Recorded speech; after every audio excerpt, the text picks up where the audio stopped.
is just too much for me to handle. Why would they need a prenuptial agreement? They were in love. J-Lo filed for the Big D on August 20th, 2024, after 2 years of marriage. So, how did we get here? Today, we're breaking down the messy, ugly, untold divorce of Ben Affleck and Jennifer Lopez. The tabloid darlings reconnected 20 years after their first fling, only for it to blow up all over again.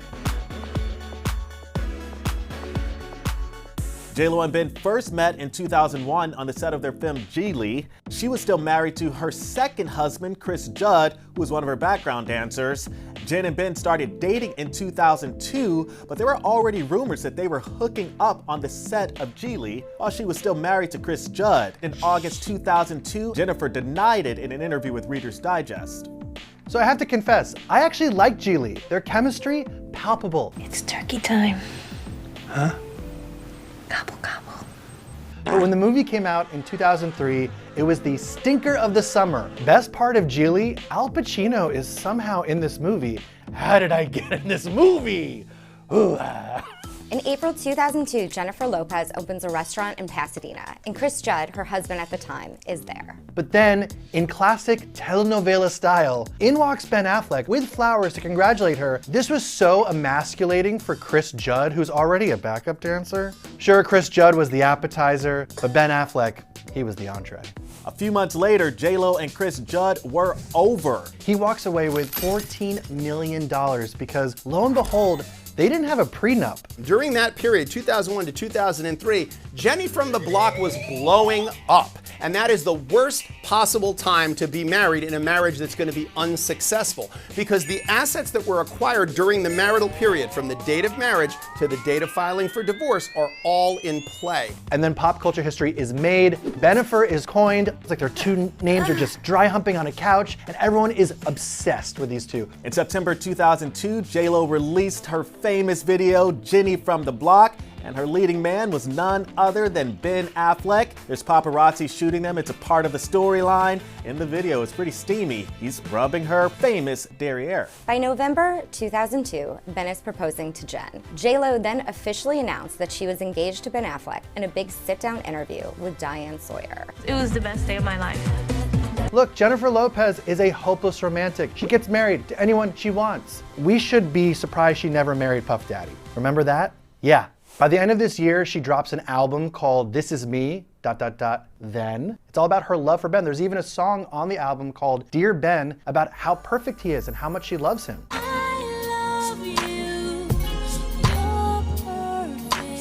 She's putting her personal life into her art, and it doesn't totally jive with Ben Affleck's thing. This will eventually come to bite her in that big, beautiful ass. Then, on September 10th, 2003, Lopez and Affleck released a joint statement that they were postponing their wedding due to paparazzi. Sure, they're under a lot of pressure, but is it really giving you cold feet, or is there something else going on?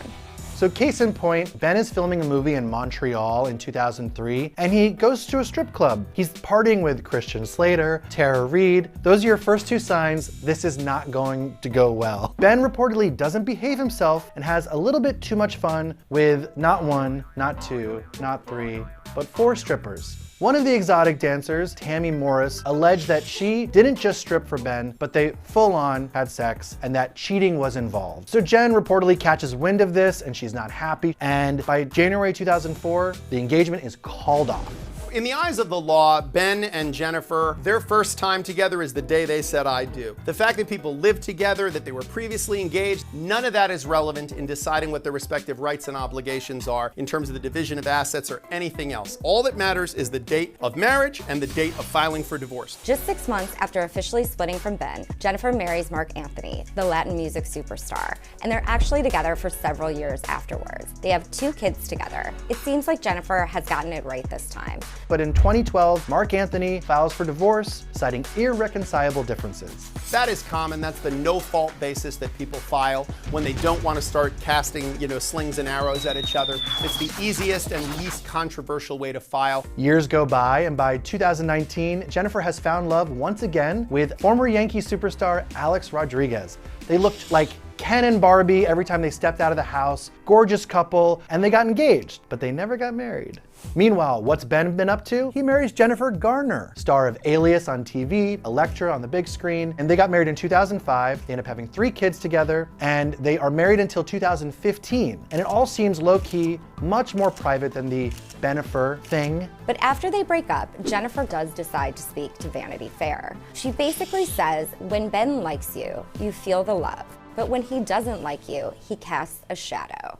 So at this point in the late 2010s, both Ben Affleck and Jennifer Lopez are single and kind of flirty. When Jen was starring in Hustlers, which was getting Oscar buzz, Ben jumped on that and said his ex should have been nominated for an Oscar, and said that she was baller to have this peak moment in her career at the age of 50. Meanwhile, Jen was also gushing kind of about Ben, saying that the reason they broke up was because of the paparazzi. Definitely not what happened in Montreal. And then, boom, summer 2021, Bennifer 2.0 happens.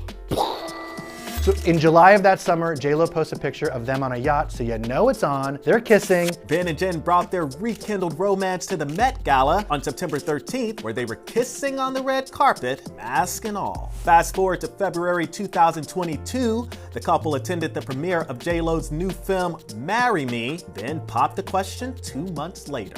He proposes in a bathtub. Sounds romantic, but also sounds very challenging. In July 2022, the couple hit up Sin City, where they said I do in Vegas, and 1 month later, they had a big wedding with their family.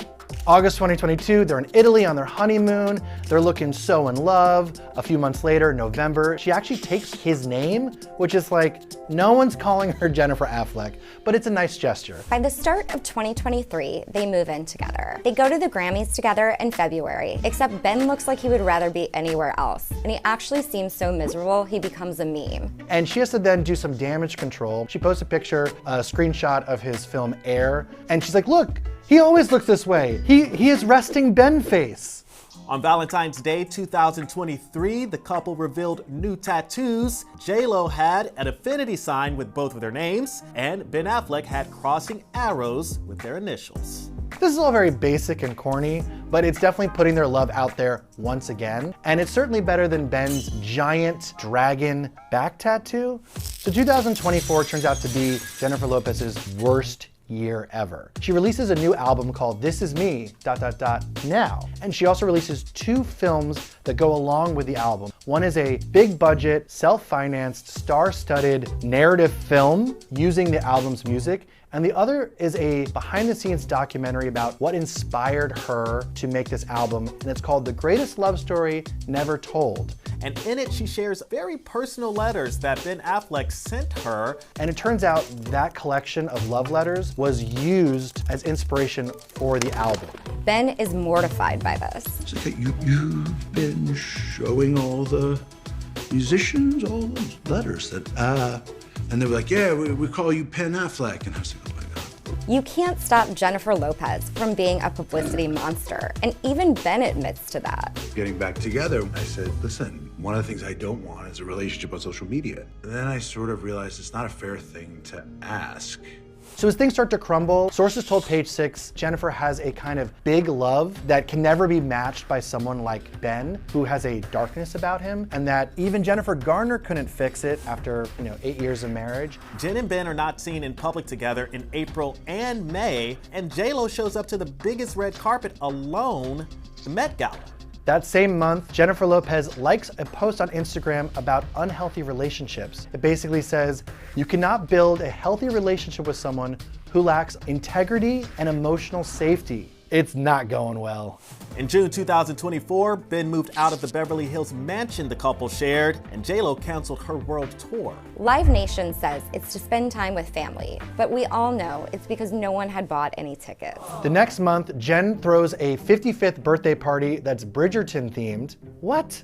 And Ben is, of course, not there. And on that same day, they both have huge real estate transactions. She sells her New York City apartment, and he buys an LA house. These two are done. August 20th, 2024, J-Lo filed for divorce on the 2nd anniversary of their marriage. Usually when someone files on an anniversary, it's to send a message about, all right, we made it this far, no further. Here's my anniversary gift to you. And despite both these superstars being worth millions of dollars, there was no prenup. It's stars, they're just like us. They sometimes think, you know what, it doesn't matter that this didn't work out before. This time it's real, and this time we're in love, and why would we ruin the romance by having a prenuptial agreement? Although the details of their settlement were confidential, it's rumored that essentially it was a walk-away deal and the parties both went on with their lives. It looks like the only thing that J-Lo got out of this was the resumption of using her name and removing Affleck from it. So what are Ben and Jen up to now? It seems like Ben has found some happiness. He's starring in The Accountant series, and he's doing what he loves most, appearing in Dunkin' Donuts commercials. J-Lo, she's focusing on herself these days. She's also back to work. She recently premiered her latest film, Kiss of the Spider-Woman, at Sundance. After 20 years, 4 marriages, a couple extra engagements, Jen has found her happy place. She said, being in a relationship can't define me. I can't be looking for happiness in other people. I don't know about you, but I feel like I just went to therapy. Thanks, Jen.